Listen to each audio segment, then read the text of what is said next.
Bapak Ibu dimuliakan Allah SWT, agaknya kajian Al-Hikam wal Ibar yang sudah kita mulai dengan kisah Ashabul Kahfi, lalu kemudian kita lanjutkan dengan Sahibul Jannatain, lalu kita lanjutkan dengan kisah Nabi Khidir dan Nabi Musa alaihi wassalatu wassalam, lalu kita tutup dengan kisah Dzulqarnain.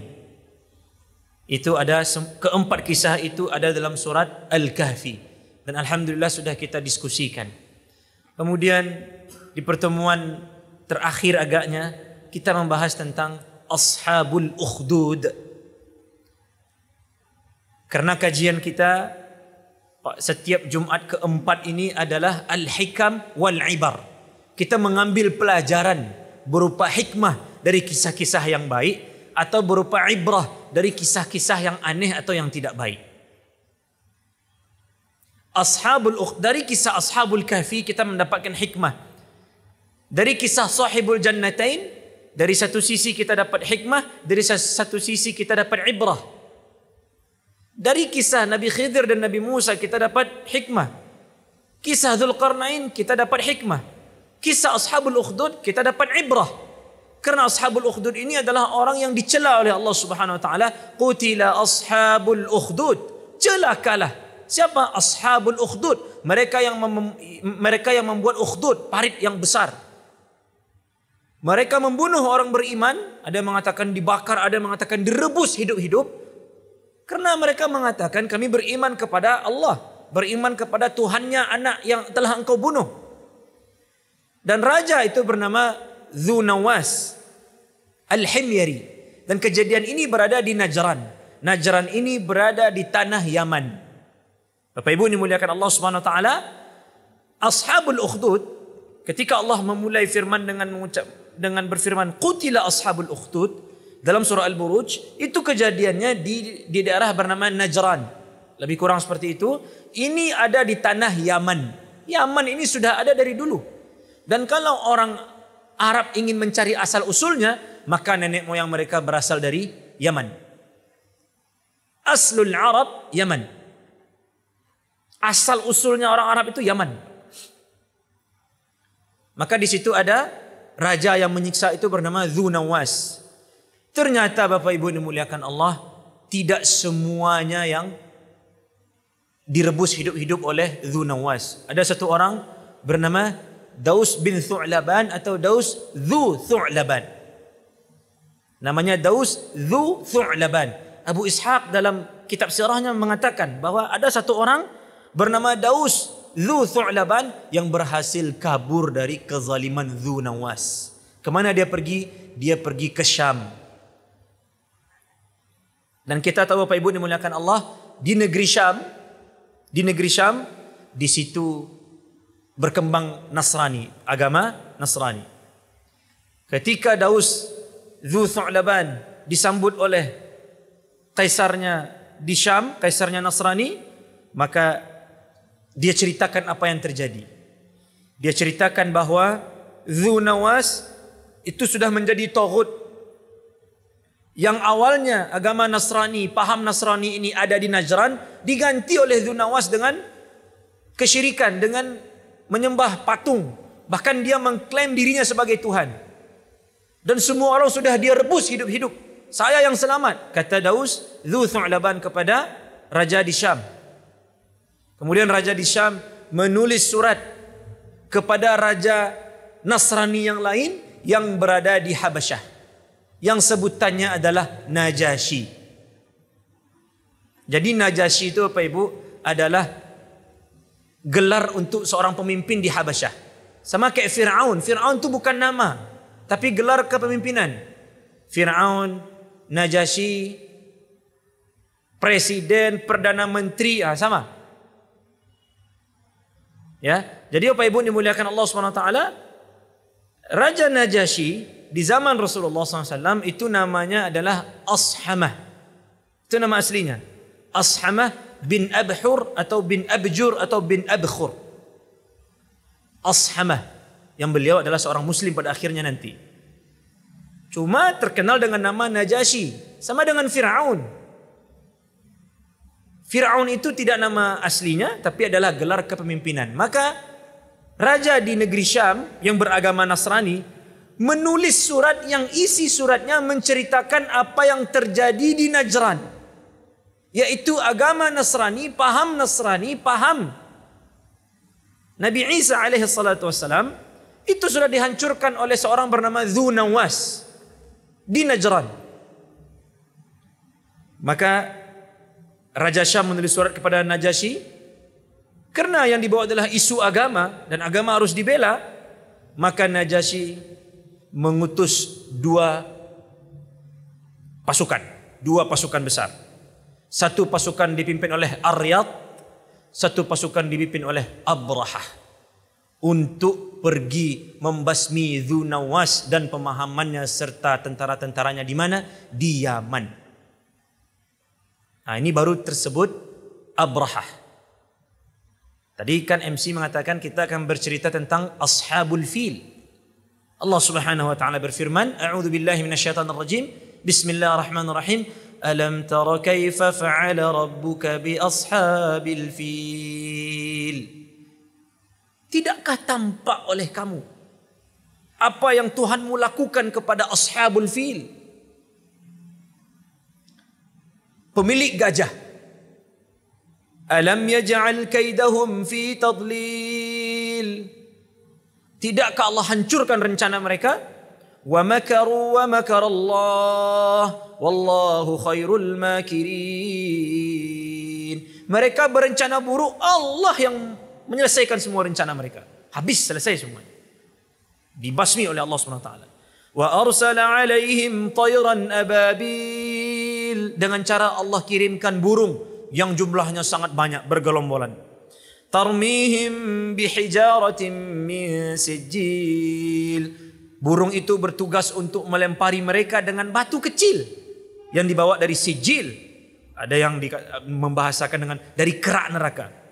Faja'alahum ka'asfim ma'kul. Dengan izin Allah, melalui sebab batu yang dibawa oleh burung tadi, maka mereka seperti asfim ma'kul. Nanti insyaAllah akan kita jelaskan. Jadi Bapak Ibu dimuliakan Allah, biasanya ketika kita membahas Ashabul Fil, langsung yang teringat Abrahah dan tentaranya.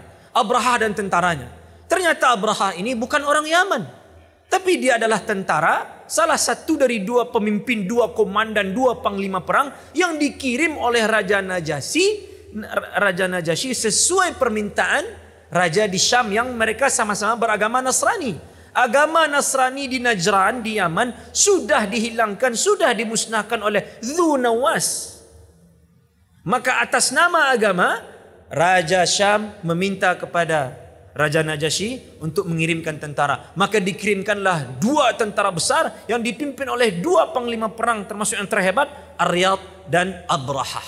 Berangkatlah mereka berdua. Bapak Ibu dimuliakan Allah, singkat cerita berhasil mereka menghancurkan tentara Dhu Nawas, kembali membawa agama Nasrani. Adapun Dhu Nawas dikisahkan dia kabur.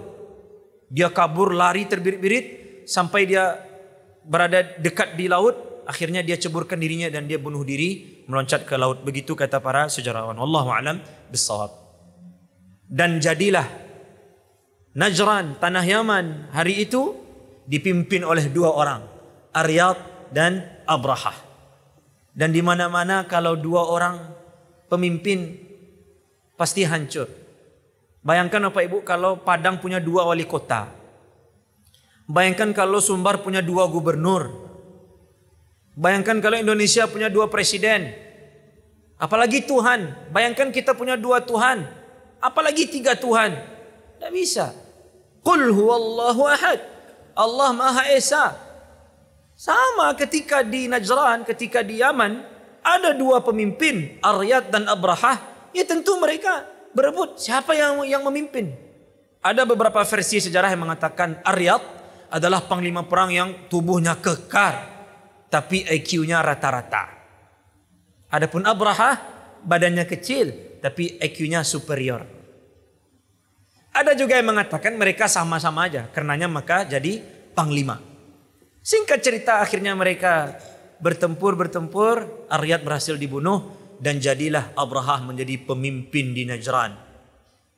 Terdengar kabar ini oleh Najasyi. Wih, ngeri juga Abrahah nih.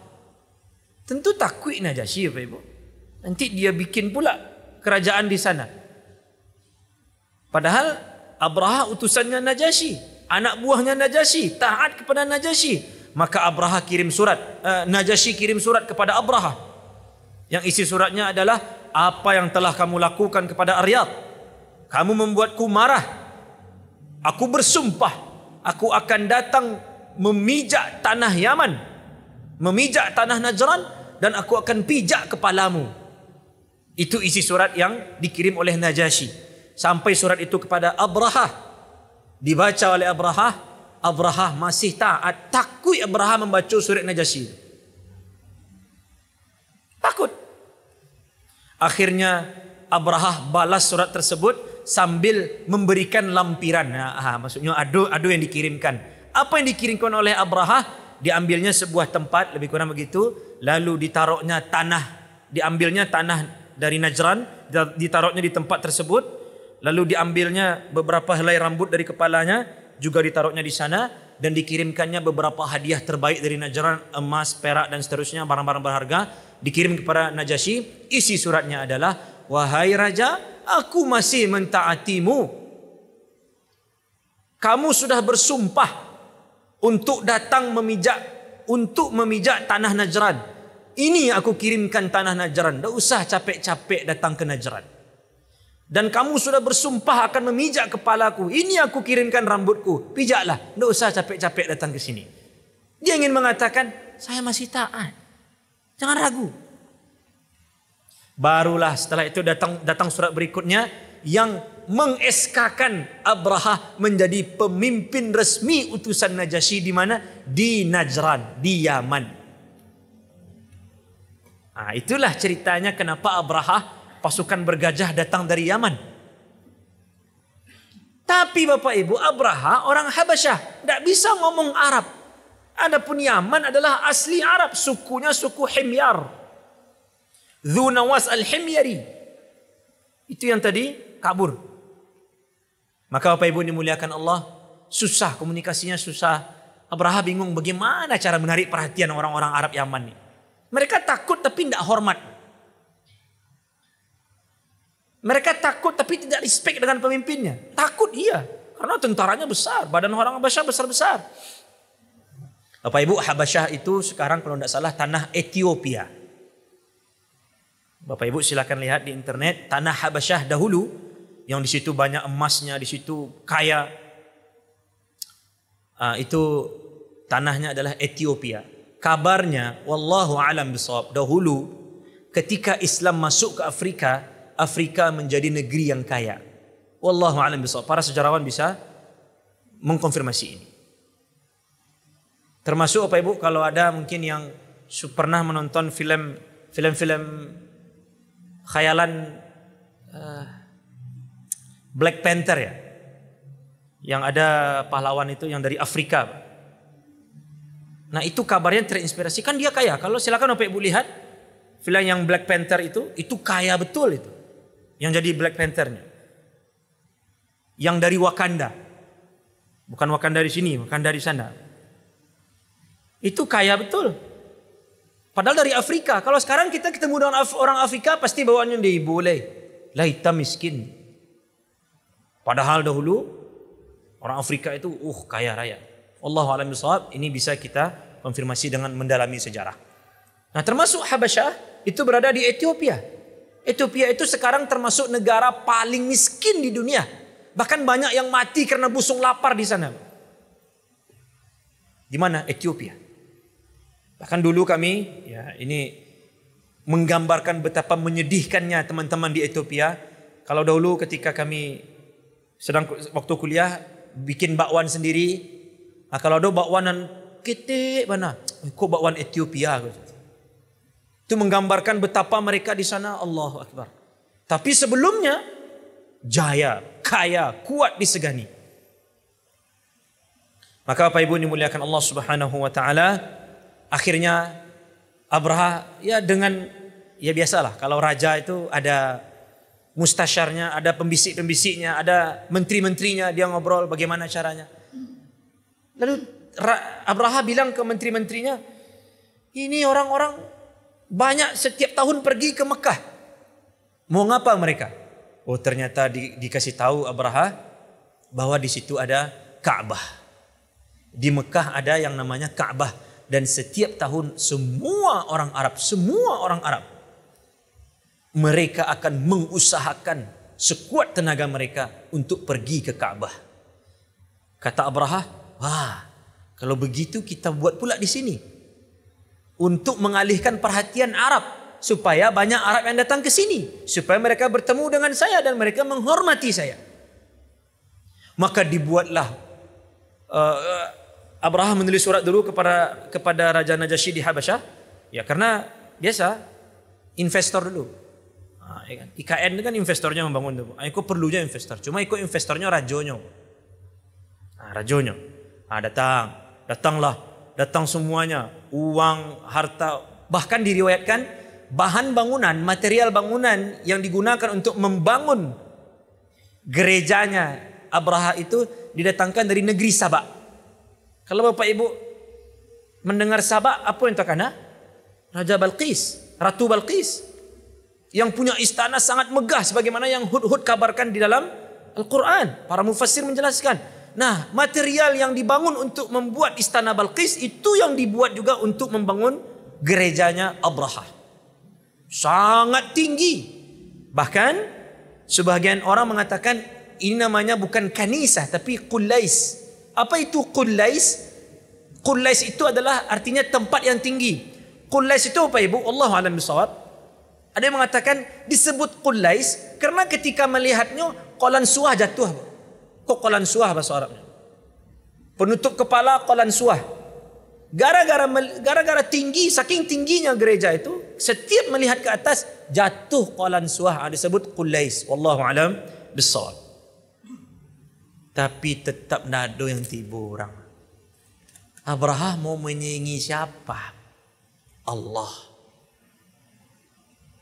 Abraha bingung, kok enggak? Maka terdengarlah kabar di seantero Arab ada gereja di Yaman, di San'a, di ibu kota Yaman.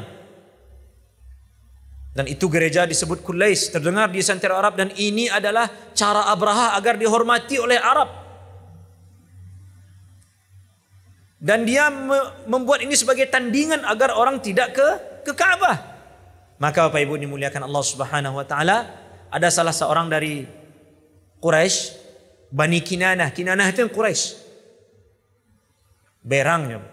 Karena kan Ka'bah ini yang menjaganya Quraisy. Pergi dia ke Yaman, lalu pergi dia ke tempat gereja tersebut, di malam hari dia buang air di sana sejadi-jadinya. Dia buang, dia serak-serakkan kotorannya di Qullais, di gereja tersebut. Keesokan hari terdengar oleh Abraha apa yang terjadi, dan ternyata itu dilakukan oleh seorang dari Quraisy, seorang dari Bani Kinanah, dan Abraha naik pitamnya. Allah maha-maha wak buwe. Ndak ada ge orang Arab yang pernah mencelik bangunan sehebat iko. Datang dari negeri Sabak. Material bangunannya material bangunan yang digunakan oleh Ratu Balqis dari masa Nabi Sulaiman. Dipermalukan. Langsung Abraha persiapkan tentara. Tujuannya bukan, ingat Bapak Ibu, tujuan Abraha bukan untuk memerangi orang Mekah, tapi untuk menghancurkan Ka'bah. Alam yaj'al kaidahum. Apa kaidahum? Apa rencana mereka? Menghancurkan Ka'bah. Ingat, bukan untuk perang. Tapi Abraha siapkan tentara dengan beberapa ekor gajah. Gajah yang paling besar, qila, katanya namanya itu Mahmud. Gajah yang paling besar, komandannya begitu, namanya Mahmud. Maka bergeraklah Abraha dengan pasukannya, dengan beberapa ekor gajahnya. Kemana? Menuju Mekah untuk menghancurkan Ka'bah.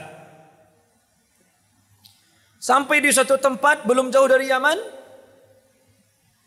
ada salah seorang Arab bernama Dzunafar. Beliau dipanggil Dzunafar. Dia berusaha untuk menghalangi Abraha. Dia bilang, tidak bisa kamu menghancurkan Ka'bah. Kalau kamu mau menghancurkan Ka'bah, langkahi mayat kami dulu. Begitu lebih kurang. Karena Ka'bah milik orang Arab. Panjang sejarah Ka'bah ini. Kata Abraha, jadi? Ya tentu sebantah dia Abraha menghabiskan tentara yang tidak seberapa. Maka hampir dibunuh Dzunafar. Kata Dzunafar, jangan bunuh saya. Jadikan saja ambo sandra. Boleh jadi ambo bermanfaat untuk kalian di suatu hari nanti. Bayangkan Bapak Ibu dimuliakan Allah SWT. Kalau orang beriman, tidak akan menjual agamanya. Kalau betul-betul dia membela Ka'bah karena Allah, Rabbnya, dia akan mati, dia akan rela mati. Kalau orang beriman siap mati untuk Allah, siap mati membela tanah suci. Ini Dzunafar tidak kecilnya, tawan saja lah ambo, tidak usah bunuh. Mana tahu ambo bilo-bilo bisa bagi manfaat untuk engkau dan tentara engkau. Jadi, kata Abraha, karena Abraha memang tujuannya bukan untuk membunuh orang. Abraha tujuannya bukan untuk berperang. Ditawanlah Dzunafar. Bahkan Dzunafar menunjuk satu orang untuk menjadi penunjuk arah kama Mekah itu, supaya tidak tersesat. Berjalanlah mereka. Ada beberapa kabilah Arab lain yang mendengar ada pasukan yang akan menghancurkan Ka'bah mereka. Mereka coba untuk serang. Kebanyakan mereka mati dan dijadikan sandera. Artinya semakin mendekat ke Ka'bah, semakin banyak pasukan Abraha yang isinya orang Arab juga. Maka sampai di Taif. Bapak Ibu, Taif ini berapa kilo dari Mekah? Lebih kurang 70 kilo. Saketek le sampai di Mekah. Taif. Taif ini Bapak Ibu dimuliakan Allah, di dalamnya ada Bani Thaqif. Ada Hawazan. Ada Bani Sa'ad. Halimatus Sa'diyah, ibu susu Rasulullah SAW. Itu beliau kan dari Bani Sa'ad. Makanya disebut Halimatus Sa'diyah. Itu ada di kota Taif. Sampai di kota Taif, nampak dek pemuka Taif tu, pemuka Bani Thaqif, banyak tentara. Dulu gajah. Orang Arab pun tak biasa mencilik gajah, Pak Ibu. Karenanya disebut tahun gajah. Karena biasanya penamaan sesuatu itu berdasarkan apa yang unik pada hari itu. Sama jo mungkin bapak-bapak yang lahir mungkin 80 tahun yang lalu ditanya, "Bila apa lahir, Pak?" "Oh, ambo lahir waktu Soekarno." Nyo ada momentumnya yang unik. "Kapan Bapak lahir?" "Oh, waktu itu Perdana Menteri Jepang meninggal." "Kapan Bapak lahir?" "Oh, waktu itu Hindia Belanda ikut Piala Dunia." Ada momentumnya. Dia tidak tahu tahun berapa. Tapi karena ada kejadian di dalamnya yang unik, maka penamaan tahun tersebut berdasarkan kejadian tersebut. Nah, sama.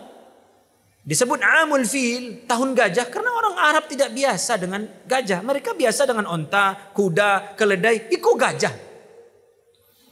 Nampak oleh pemuka Taif, ya Allah, gadangnya gajahnya lai. Ikut banyak lo tentara. Apa kata pemuka Taif? Di sini tidak ada Ka'bah. Cameh, tidak ada keberanian mereka. Karena mereka ingin menjaga rumah namanya Baitul Lat, Al-Uzza wal Manah. Di situ ada rumah Tuhan mereka, rumah berhala mereka. Mereka khawatir kalau mereka coba menyerang nanti rumah itu dihancurkan. Lalu kata orang Taif mengatakan bahwa di sini tidak ada Ka'bah. Di sini tidak ada Ka'bah. Ka'bah di sana 70 km lain, lurus ke situ. Kami mentaati kalian. Tidak ada manga-manga, Abraha langsung saja dapat loyalitas dari penduduk Taif. Bahkan kata Taif, ya sudah kami kirim seseorang bernama Abu Rughal. Abu Rughal akan menunjukkan kalian di mana Ka'bah itu. Ini pengkhianatan orang Taif kepada Jazirah Arab. Karena Ka'bah itu kan punya Arab waktu itu. Padahal itu adalah Baitullah Al-Musharraf.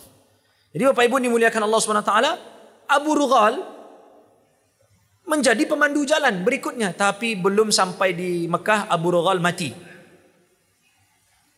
Lalu dia dikuburkan. Sempat beberapa tahun setelah dia dikuburkan, orang Arab punya tradisi pergi ke kuburan Abu Rughal, dirajamnya kuburan tersebut. Karena ini adalah pengkhianat. Dirajam. Abu Rughal namanya. Tapi karena sudah ada pemandu tadi dari Dzunafar yang sudah berangkat dari Yaman juga, sehingga sampailah di sebuah wadi di sebuah tempat bernama Mughammas. Ini sudah dekat ke Mekah, Mughammas. Di Mughammas ini Abraha siapkan tentaranya, dibikin tenda, dan dari Mughammas ini ternyata dekat dari Mughammas ada tempat orang memelihara onta. Jadi onta yang dilepaskan. Jadi kan ada sebuah tempat seperti kalau kita melepaskan kambing di padang rumput. Ada tempat tertentu di sana dilepaskan. Nah ini juga masrah, tempat dilepaskannya onta-onta. Nampak sama tentara banyak onta. Lumayan kok untuk makan, lumayan macam-macam lah. Diambillah ontanya, termasuk 200 onta milik Abdul Muttalib. Siapa itu Abdul Muttalib? Kakek Nabi Muhammad sallallahu alaihi wasallam, dan Rasulullah SAW sangat bangga menjadi cucunya Abdul Muttalib. Bapak Ibu silakan, insyaallah nanti kita akan bahas juga ketika perang Hunain. Ketika perang Hunain setelah Fathu Mekah, Rasulullah SAW sempat agak terdesak. Kemudian beliau mengatakan, "Ana nabiyyun wala kadhib. Ana bnu Abdul Muttalib." Kata Rasulullah, saya ini nabi dan saya tidak bohong. Saya cucunya Abdul Muttalib. Bangga Rasulullah menjadi cucunya Abdul Muttalib karena beliau termasuk syurafa'u Mekah. Abdul Muttalib termasuk pemuka Mekah yang sangat disegani. Waktu itu 200 ekor onta Abdul Muttalib diambil oleh tentara Abrahah. Lalu Bapak Ibu dimuliakan Allah SWT, sampai kabar itu kepada Abdul Muttalib. Kalau dulu Bapak Ibu dimuliakan Allah tidak tahu kok bisa sampai kabar. Ini ada saya yang menyampaikan. Kalau kini kan tinggal upload, cek IG, cek info sumber. Kalau gini mudah sih. Kalau dulu, tapi dapat info oleh Abdul Muttalib. Lalu kemudian Abdul Muttalib berkata kepada salah seorang yang menjadi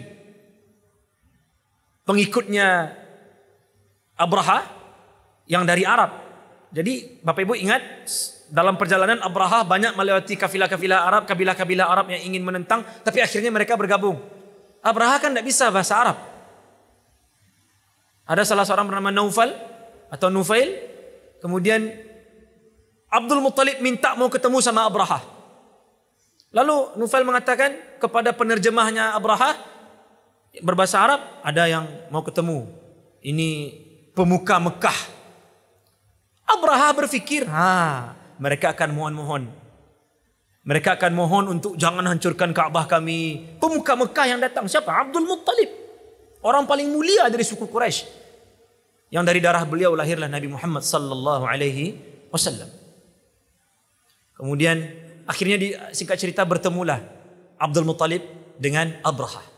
Masuklah Abdul Muttalib ke tendanya Abraha. Bapak Ibu kalau mungkin nonton film-film lawas, itu kan memang ada tenda khusus raja, Pak. Memang ada tenda khusus raja, itu ada pengawal banyak di sana. Masuk Abdul Muttalib ke dalam. Ketika Abraha melihat Abdul Muttalib pertama kali, langsung Abraha merasakan wibawanya Abdul Muttalib. Tampannya luar biasa, wibawanya, wanginya. Nampak ini orang bijak dan ini bukan orang sembarangan. Langsung Abraha duduk di lantai. Jadi Abraha namanya raja kan duduk di singgasana. Ketika Abdul Muttalib datang, lalu Abdul Muttalib duduk di lantai. Dek nampak saking wibawanya Abdul Muttalib, Abraha duduk di lantai bersama Abdul Muttalib. Kan seharusnya kita bisa mengatakan bahwa kok tidak duduk saya Abdul Muttalib di samping Abraha. Wallahu alam, ada sejarawan yang mengatakan aib bagi pemimpin Najasyi mendudukkan orang yang bukan pemimpin di sampingnya. Maka dia lebih memilih untuk turun, duduk bersama Abdul Muttalib di lantai. Di antara mereka ada penerjemah karena Abraha tidak bisa bahasa Arab. Itu hikmah juga Pak Ibu, kalau bisa memang kita belajar bahasa asing. Karena kalau awak andalkan penerjemah, kadang penerjemah kok lain mak minta, lain yang sampaikan, lain yang terjadi. Nah maka Abraha berkata kepada penerjemahnya, "Qul lahu," bilang sama dia, apa yang bisa saya lakukan? Kamu mau apa datang ke sini? Maka Abdul Muttalib mengatakan, setelah mendengar permintaan tadi, kata Abdul Muttalib, "Tolong kembalikan 200 ekor onta saya." Itu yang dia minta, Pak. Disampaikan oleh penerjemah. Penerjemahnya amanah. Bapak Ibu dimuliakan Allah. Kalau kita baca, orang-orang Quraisy itu memang mereka kafir. Mereka kafir. Mereka musyrik. Mereka tidak beriman pada Allah dan Rasulnya. Bahkan mereka menjadi musuh Allah dan Rasulnya. Tapi satu hal yang terpuji dari mereka adalah mereka adil, amanah, dan mereka menjaga kehormatan. Tidak ada lagi di antara laki-laki Arab jahiliyah itu yang joget-joget di media sosial. Tidak ada. Laki-laki. Tidak ada laki-laki yang seperti perempuan atau perempuan seperti laki. Tidak ada. Mereka adil, insaf, dan mereka pantang untuk berkhianat dan pantang untuk berbohong. Memang mereka kafir, tapi ini sudah menjadi jati diri mereka. Makanya kadang kalau ada mukmin yang tidak komitmen menjadi laki-laki, atau mukmin yang suka berbohong, itu lebih jahiliyah lagi daripada orang jahiliyah. Ini kalau kita baca, silakan Bapak Ibu baca. Tersirat dari kisah-kisah dalam sirah itu memang orang-orang jahiliyah ini memang mereka tidak kenal dengan Tuhan, tapi mereka tak pernah khianat, mereka menepati janji. Lalu Bapak Ibu dimuliakan Allah SWT, penerjemahnya ini amanah. Lalu disampaikannya, Abraha dia datang meminta 200 ekor ontanya. Langsung Abraha duduk lagi di kursinya. Kata Abraha, tadi beribawa banangku di mata ambo. Ambo berpikir engkau akan berdiskusi, berdebat agar ambo tidak jadi menghancurkan Ka'bah. Sekarang kamu kecil di mataku, kata Abraha. Masa ambo ingin datang ingin menghancurkan Ka'bah? Inyo minta 200 ekor untonyo. Pemimpin Quraisy modiko kok. Kecik Abdul Muttalib. Ana rabbu al-ba'ir. Fa'ahmihi walil baiti rabbun sayahmihi. Ambo ko pemilik unta, maka ambo wajib melindungi unta ambo. Adapun Ka'bah yang engkau hancurkan itu punya Tuhan. Tuhan yang akan menjaganya. Tak perlu ambo menjaga. Allahu Akbar. Itu Abdul Muttalib yang ngomong. Walil baiti rabbun yahmi. Ka'bah itu ada yang punya. Secara bahasa Bapak Ibu, Rabbun itu artinya pemilik, pemelihara secara bahasa. Rabbul ba'ir, kalau dimaksudkan secara bahasa, man Rabbul ba'ir? Siapa pemilik? Kalau secara bahasa, pemilik unta-unta ini ya Abdul Muttalib. Tapi kalau yang dimaksud secara istilah Rabb itu maksudnya penguasa, tentu Allah Subhanahu wa ta'ala. Lalu kata Abdul Muttalib, walil baiti rabbun sayahmih wa yamna'uka minhu. Rumah Allah Ka'bah itu milik Allah. Allah yang Tuhan yang bertanggung jawab untuk menjaganya. Dan dia akan menghalangimu untuk menghancurkannya. Apa kata Abraha? Lan yamna'uni. Tidak mungkin ada yang bisa menghalangiku. Kata Abdul Muttalib, sanara. Bahasa awaknya, wak caliak syiriko. Akhirnya Abraha bilang, kembalikan ontanya. Kembalikan. Datanglah Abdul Muttalib. Tentu orang-orang Quraisy tahu Abdul Muttalib menemui Abraha. Datang Abdul Muttalib. Orang bertanya, apa kesepakatan? Apa kesepakatan? Kata Abdul Muttalib, tidak ada. Ambo pai minta untuk ambo balik. Walil baiti rabbun yahmi. Diulangnya balik dia Abdul Muttalib. Adapun rumah ini Ka'bah ada Tuhan yang punya. Ada Tuhan yang punya. Ini punya Tuhan nih. Maka Tuhan yang akan menjaganya. Allah yang akan menjaganya. Lalu Abdul Muttalib suruh semua penduduk Quraisy untuk pergi ke gunung, selamatkan, mengungsi. Karena kata Abdul Muttalib, gajah gadang-gadang, tentara banyak, orang Habasyah aneh-aneh wajahnya, tidak orang Arab saja. Pai nakkan tahu awak melawan. Pai. Biarlah Allah yang menjaga rumahnya. Karena Bapak Ibu baca Al-Quran, baca sirah, orang-orang kafir Quraisy, mereka yakin Allah Tuhan semesta alam. Mereka juga menyembah Allah. Tetapi di samping mereka menyembah Allah, mereka juga menyembah yang lain. Seakan-akan yang lain ini membantu mereka mendekatkan diri kepada Allah. Lebih dari 300 patung di Ka'bah. Di sekitar Ka'bah, di dalam Ka'bah.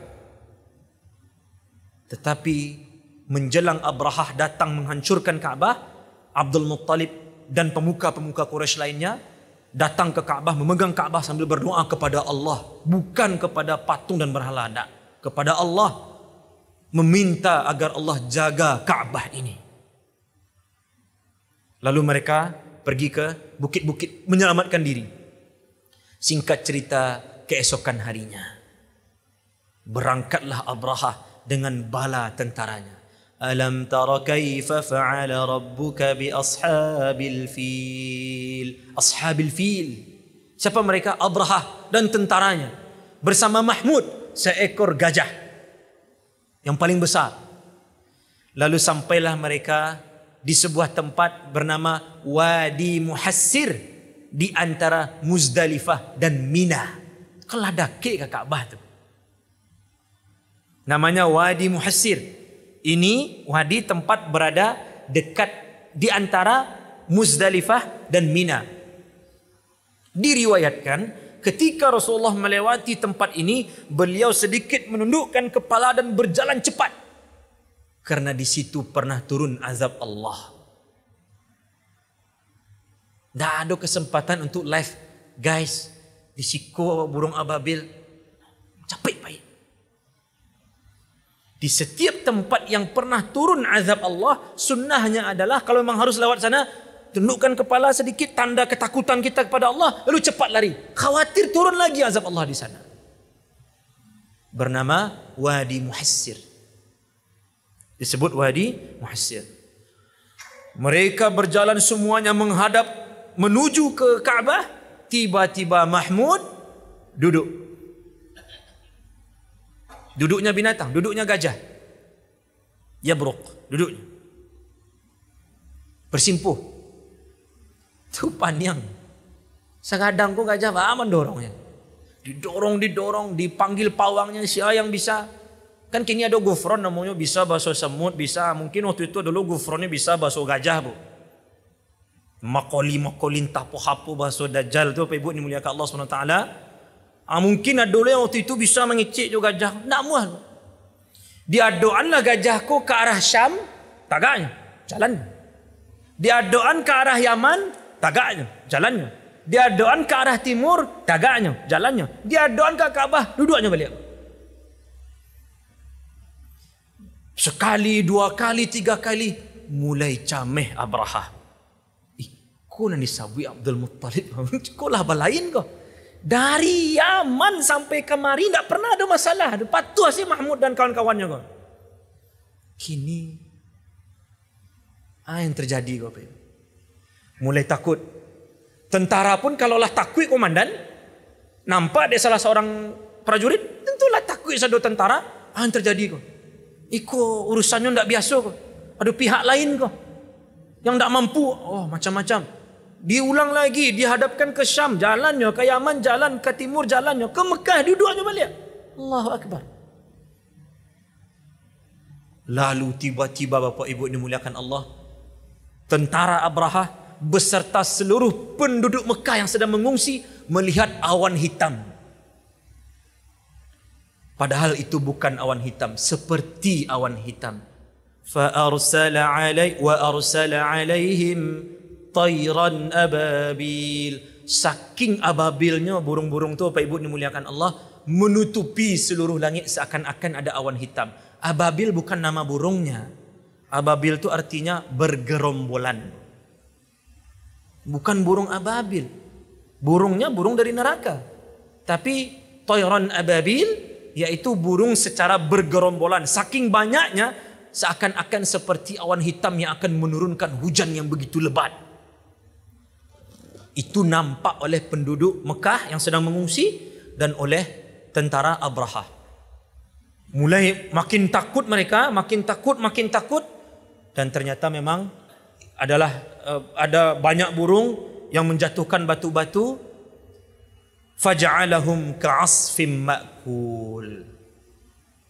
Akhirnya jadi batu itu kalau akan naik, tidaklah batu itu mengenai makhluk kecuali makhluk itu tembus, karena risiko tembus ke bawah. Dan diceritakan Abraha sempat dilarikan, dia lari kabur dan dia mati dalam keadaan hancur seluruh tubuhnya sampai di Yaman. Bayangkan bara sakit yang tahan Bapak Ibu dari Wadi Muhassir sampai ke Yaman dalam keadaan kulitnya setiap langkah meleleh kulitnya. Na'udzubillah. Dan di tahun itulah Nabi Muhammad SAW lahir lebih kurang 50 hari setelah kejadian itu. Wallahu alam, kenapa Allah pilih, Allah takdirkan Nabi Muhammad SAW lahir di tahun itu? Kerana memang pada tahun itu, di saat-saat itu, semua orang sedang memuji Allah kerana Allah sudah menyelamatkan Kaabah. Semua orang sedang beriman, sedang meningkat kepercayaan mereka kepada Allah Subhanahu Wa Taala. Penduduk Mekah saat itu betul-betul kagum kepada Allah Subhanahu Wa Taala. Di saat itulah Allah Subhanahu Wa Taala takdirkan hari Senin 12 Rabiul Awal, 50 hari setelah kejadian Ashabul Fil, lahirlah manusia terbaik sepanjang zaman, Nabi Muhammad sallallahu alaihi wasallam. Wallahu a'lam bishawab. Ibu dimuliakan Allah Subhanahu wa taala. Ini lebih kurang kisah Ashabul Fil yang Allah abadikan sampai hari kiamat di dalam surat Al-Fil yang sudah kita bacakan.